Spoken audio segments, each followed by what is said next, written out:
Inkuru nari nabemereye ibitaro vya Amerika n'ibigo nderabuzima na za farumasi vyatanguye gukingira covid ya 19 abana bafise musi y'imyaka 5 na mugenzi wacu ejo ni Mukankusi. Ni igikorwa cyakiriwe neza n'ababyeyi bari bagitegereje uburyo bwo kurinda abana babo ingaruka zikomeye za virusi itera iyo ndwara.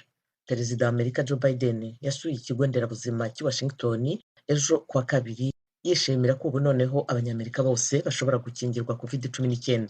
Mu mpera z'icyumweru gishize ikigo gishinzwe kurinda indwara CDC cyatanze uburenganzira bwo gukingira abana bafite munsi y'imyaka 5. Biden yishimiye inkingo ku bana bafite amezi 6 kugeza ku myaka 4, avuga ko ari intambwe ikomeye izafasha igihugu guhashya covid-19. Cyakora abana barenga ibihumbi 45 binjijwe ibitaro kandi abandi hafi 500 mu mpinja zari zikimara kuvuka kugeza ku bana bari mu kigero cy'imyaka 4 muri Amerika barapfuye kuva icyorezo gitangiye. Ibi byumvikanisha ko urukingo rwashoboraga kuba rwararengeye ubuzima bwa benshi muri abo. Ibindi bihugu bike harimo Argentine, Bahrain, Chili, Ubushinwa, Cuba, Hong Kong na Venezuela byari byaratangiye guha inkingo abana b'ibitambambuga. Cyakora ho ntiharimo inkingo z'ibigo bifatwa nk'ibiri imbere muri tekinoloji mu bijyanye no kurwanya covid-19. Ikigo gishinzwe ibijyanye n'imiti cy'Uburayi kirasuzuma urukingo rwa Moderna kugira ngo ruzakoreshwe ku bana bafite munsi y'imyaka 6 nyuma y'icyemezo cya Leta Zunze Ubumwe za Amerika. Sentare yaha muri Leta Zunze Ubumwe za Amerika muri Leta ya California yemeje ko Bill Cosby yakoreye ihohotera rishingiye ku gitsina umwana atari bwakwiza imyaka y'abakuze mu 1970. Tim Harris ishimwe nivyo agarutse kutubwira. Hashize imyaka irenga 50 iki cyaha kibaye.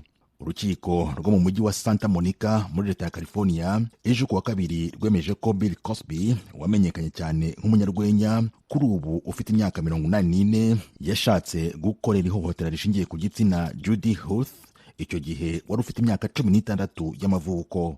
Urukiko rwahise rutegeka Cosby kwishyura amadolari y'Amerika ibihumbi 500 ayaha Judy Huth kuri ubu we ufite imyaka 64. Cosby yari yabanje gufungirwa muri Leta ya Pennsylvania muri 2018. Yarekuwe umwaka ushize ubwo icyaha cye cyabaye nk'igiteshwa agaciro. Ubu hashize ibyumweru 2 iburanisha ry'uru rubanza Cosby aregwamo ritangiye, ariko nta na rimwe yigeze agaragara mu rukiko.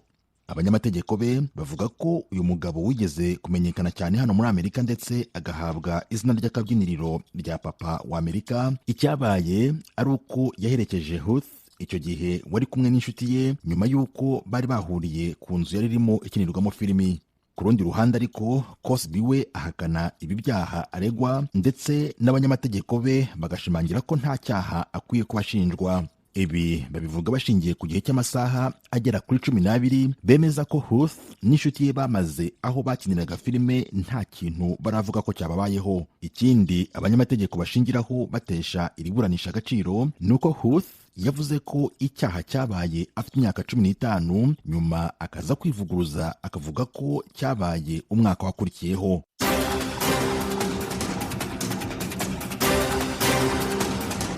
Barakoze bagenzi bacu kuri amakuru yose agezweho hirya ku isi badutegure bakaba baheje kudushikiriza. Aya n'ayandi ndabutse ko mushobora kongera kuyumva kuri wezi3 akaburungu radio yacu VOA akaburungu.com, adresse ya Facebook yacu, YouTube na Instagram ni VOA radio yacu. Mukanya tuja mu karere k'ibiyaga bigari tubabwira ivya Shogan.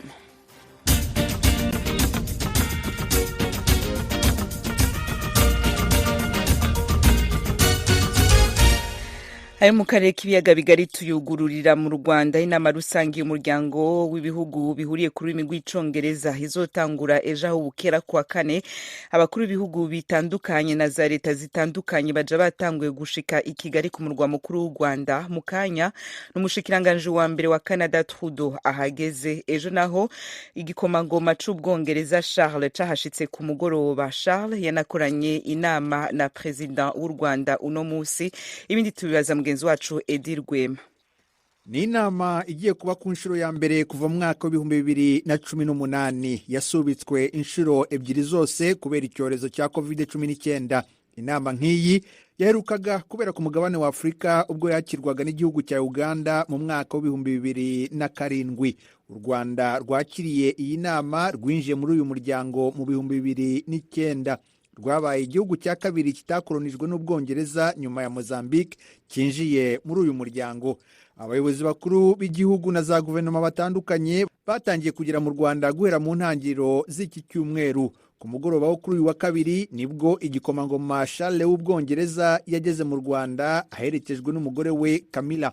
Charles aje muri iyi nama nk'umushitsi w'icyubahiro uhagarariye nyina umwamikazi Elizabeth wa kabiri. Ni ku nshuro ya mbere umuryango w'ibwami usuye u Rwanda. Kuri uyu wa gatatu igikomangoma Charles yakiriwe n'umukuru w'igihugu cy'u Rwanda mu biro bye muri Village Urugwiro nk'uko tubikesha urubuga rwa Twitter rw'ibyo biro. Ibiganiro byabo byibanze ku mubano n'ubufatanye hagati y'Ubwongereza n'u Rwanda. Nyuma igikomangoma Charles n'umufasha we basuye urwibutso rwa Jenoside rwa Kigali ruri ku Gisozi. Yasuye kandi urwibutso rwa Nyamata rushyinguwemo inzirakarengane 10,000 nk'uko tubikesha urubuga rwa Twitter rw'igikomangoma Charles.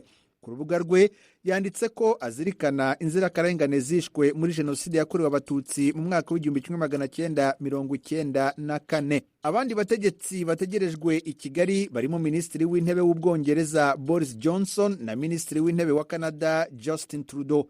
Boris Johnson agiye kwitabira inama nyuma y'iminsi yibasiwe n'abatavuga rumwe na leta ye ku cyemezo cyo gushaka kohereza abimukira mu Rwanda. Indege yagombaga kuzana abambere mu Rwanda yahagaritswe n'icyemezo cy'urukiko rw'Uburayi rushinzwe uburenganzira bwa muntu. Abadashyigikiye icyo cyemezo barimo abahagarariye imiryango yita ku mpunzi bashinja u Rwanda kutita ku burenganzira bwa muntu. U Rwanda narwo rugahakana ibyo birego. Inama y'abakuru b'ibihugu izasozwa kuwa gatandatu n'umwiherero wabo yabanjirijwe n'izindi zahurije hamwe urubyiruko, abagore n'abacuruzi by'umwihariko baturutse mu bihugu bitandukanye bigize umuryango Commonwealth. Edi, tukiri mu Rwanda, leta y'ico gihugu imaze gusinyirana amasezerano n'umuryango w'ubumwe bwa Buraya agamije gufasha kwitegura gukorera inkingo mu gihugu cy'u Rwanda. Mugenzi wacu Assumpta Kaboyi yadukurikiraniye ivyino nkuru. Aya masezerano yashyizweho umukono na Minisitiri w'Ubuzima Dr Ngamije Daniel n'uhagarariye umuryango w'ibihugu by'ubumwe bw'i Burayi ingana na miliyoni 11 z'amayero, ni ukuvuga asaga miliyari 11 mu mafaranga y'u Rwanda. Aya masezerano azafasha leta y'u Rwanda kubaka ubushobozi bw'ikigo cyayo gishinzwe kugenzura ibiribwa n'imiti, nibyo Minisitiri w'Ubuzima Ngamije asobanura. Mu myiteguro kugira ngo inkingo zizakorerwa mu Rwanda zizajye ku isoko hanze zigurwe n'abafatanyabikorwa batandukanye n'ibihugu bitandukanye, nuko tuba dufite iki kigo nyine gitanga icyizere ko umuti urukingo bikorewe mu Rwanda biba byizewe mu gukoresha. Hazabaho impuguke zizaturuka muri biriya bihugu, ubushakashatsi tuzakorana, ibikoresho bimwe bya za laboratoire nk'ibyo mwabonye twakiriye. Ibihugu 7 by'i Burayi birimo Ubufaransa, Ubudage, Ububirigi, Swede, Lithuania nibyo byagize uruhare mu gutera inkunga uyu mushinga. Ibihugu kandi biri mu bizatanga amahugurwa ku bakozi b'Abanyarwanda bo mu kigo cy'igihugu gishinzwe ibiribwa n'imiti. Ibi bihugu kandi byanatanze ibikoresho bizafasha laboratoire z'ikigo cy'igihugu gishinzwe imiti n'ibiribwa kugira ngo iki kigo kigere ku rwego rwo kwizerwa ku rwego mpuzamahanga. Dr Emile Bienveni, umuyobozi w'ikigo cy'igihugu gishinzwe ibiribwa n'imiti, arasobanura ibigiye gukurikiraho nyuma yo gusinya aya masezerano. Aya masezerano yatangiye gushyirwa mu bikorwa uyu munsi kuva twamara kuyasinya. Aba mwabonye ahangaha baturutse i Burayi, abenshi baraguma ahangaha dukora n'iyo implementation plan. Hazajya habaho amanama anyuranye, hazajya habaho kwigisha abakozi bacu, ndetse muri icyo gice cya kabiri nababwiye gifite amayero miliyoni 9 hazabamwo umu-expert uzaza akicara hano akahamara imyaka 4. Uhagarariye ibihugu by'i Burayi mu Rwanda, Ambasaderi Nicolas Beromo, agaragaza ko uyu mushinga uri mu mugambi w'umuryango w'ubumwe bw'i Burayi wo gushyigikira leta y'u Rwanda mu nzo zifite zo kubaka ikigo gifite inkingo mu Rwanda. Uyu mushinga uri mu mugambi w'umuryango w'ubumwe bw'u Burayi wo gushyigikira leta y'u Rwanda mu nzo zifite zo kuba isangano ry'ahakorerwa inkingo kuri uyu mugabane. Amasezerano twashyizeho umukono uyu munsi azemerera ibihugu bimwe by'u Burayi birangajwe imbere n'Ubufaransa gufatanya n'ikigo cy'igihugu gishinzwe ubuziranenge bw'ibiribwa n'imiti mu Rwanda kugira ngo bigifashe bigiha ubumenyi n'ikoranabuhanga nko guteza imbere urwego rw'amategeko rukenewe cyane kugira ngo izi nkingo zikorwe, ndetse no mu rwego rw'inganda z'imiti. Aya masezerano aziye igihe kuko ejo tuzakurikira itangizwa ry'iyubakwa ry'uruganda rwa BioNTech. aya masezerano abanjirije igikorwa giteganijwe kuri uyu wa kane cyo gushyira ibuye ry'ifatizo ahagiye kubakwa uruganda rukora inkingo mu Rwanda. Uruganda rwo mu Budage rwa BioNTech nirwo ruzubaka iki kigo kizakora inkingo mu Rwanda. Nirumara kuzura biteganijwe ko uru ruganda ruzafasha ibihugu bya Afurika gutangira gukora inkingo ubwabyo. Biteganije ko ibyiciro bibiri bya mbere by'uru ruganda bizubakwa ku buso bwa metero kare 800. Uruganda icyo gihe rukazaba rufite ubushobozi bwo gukora inkingo zigera kuri miliyoni 50 ku mwaka. Ku ntangiriro abakozi ba BioNTech bazabanza gukorera kuri urwo ruganda ruzaba rwubatse mu Rwanda kugira ngo bafashe mu kwihutisha ikorwa ry'urukingo ndetse banafashe mu guha ubumenyi abakozi b'Abanyarwanda kugira ngo mu gihe kizaza bazajye bikorera inkingo ubwabo. Uru ruganda ruzubakwa mu Kenya cyahariwe inganda giherereye mu karere ka Gasabo mu mujyi wa Kigali. Assumpta Kaboyi, Ijwi ry'Amerika, i Kigali. Assumpta Kaboyi tugukengurukire. Abanyagihugu ba Kongo bariko bahungira muri Uganda bariko bahasanga abahamaze igihe bari mu bene wabo bamaze igihe mu ikambi ya Nakival. Abo bahamaze igihe barafise ico bahanura bagenzi babo bashasha nkuko muvyumva muri no nkuru y'umenyesha makuru wacu Ignatius Bahizi yabagendeye.